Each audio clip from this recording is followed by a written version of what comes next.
আমি সোহম চলেছি তোমাদের কাছে আরও একটি নতুন ব্লগ নিয়ে। যে ভীমতলার মাঠে যে হাটটি হতো ছড়ির দোকানের মোড়ের সামনে, সেই হাটটি সোমবারের পরিবর্তে শনিবার হচ্ছে।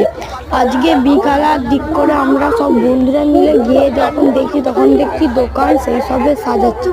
একটু সন্ধ্যের দিক করে গিয়ে দেখছি হাটেতে অনেক মানুষজন কেনাকাটি করছে, অনেক ভিড়, অনেক দোকান বসেছে। আগের তুলনায় এখন প্রচুর দোকান বসেছে। আজকে তাই হাফ দোকান আসেনি, প্রথম দিনকে অনেক দোকান এসেছিল। বন্ধুরা, তোমরা যারা যারা এই হাটটাতে আসতে চাও তোমরা আমাকে কমেন্ট বক্সে জানাবে, আমি ঠিকানা দিয়ে দেবো। কমিটির দাদা ভাইরা হাটটাকে খুব সুন্দর করে পরিচালনা করছে।